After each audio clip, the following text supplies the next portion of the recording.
بمی گټم دی وسوایم ستم دی وطن جوړوم دی وطن جوړوم دی جانان خندوم دی دښمن ژړوم دی وطن جوړوم دی وطن جوړوم دی.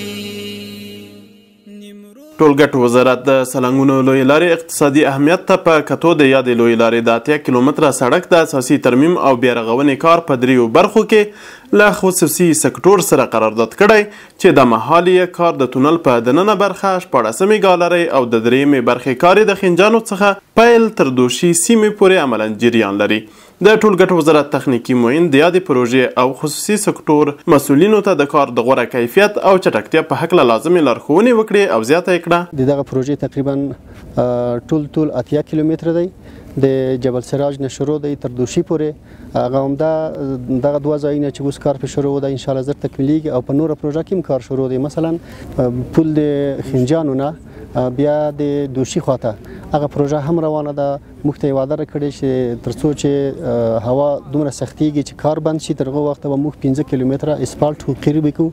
موږ جمع هغه شرکتونه چې دا کار ورته په قرارداد ورکړی د ملت او د هیوادوالو ضرورت وینو چې د لارې ته یقینا ډیر اشد ضرورت دی. دا یو ترانزیټي لاره ده دا تقریبا ډیره مهمه لاره ده. یو ساعت چې دا بندیږي هم موږ ته ډیر زور راکوي ځکه چې د خلکو مشکلات هم موږ وینو اقتصادي مشکلات هم د دې سره زیاتیږي. نو شپه ورځ هم شرکتونه موږ لګیا دي او هم د موږ انجینران ورسره لګیا دي. کوشش کوو چې ډیر زر د کار د پروژه سرته ورسیږي. دغه راز د سالنګونو ریاست محترم رئیس مولوي عبدالحلیم آغا وویل چې یاد ریاست د جنوبي سالنګ اړوند د هموارکارۍ کار پیل کړی. عملا طرف جنوب سالنگ در ساختن پتولهای سرک و درناجا و شلدرهای سرک فعلا اوجا کار داریم و در داخل تونل که کار اساسی آغاز کارش بوده الحمدلله به حالات تکمیل شدن است. د دې پروژې د کار په جریان کې یو شمېر هیوادوالو ته په مستقیم او غیر مستقیم ډول د کار زمینه برابره شوې او د یادې لویې لارې د کار په ترسره کېدو خوښي څرګندوي. اینجا ما ترکمنی کلش زیادتی ترکمنی کار میکنه. کارهایت هم پیش رفته. من شاگرد پیوار هستم بخیره.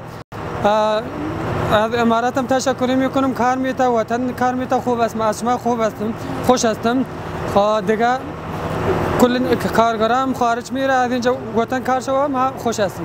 د یادونې وړ ده د سالنګونو لویې لارې په اساسي ترمیم او بیا رغونې سره به ګاونډیو هیوادونو ته د تجارتي توکو په انتقال او د هیواد شمال ولایتونو ته د مسافرینو په تګ راتګ کې د پام وړ اسانتیاوې رامنځته شي.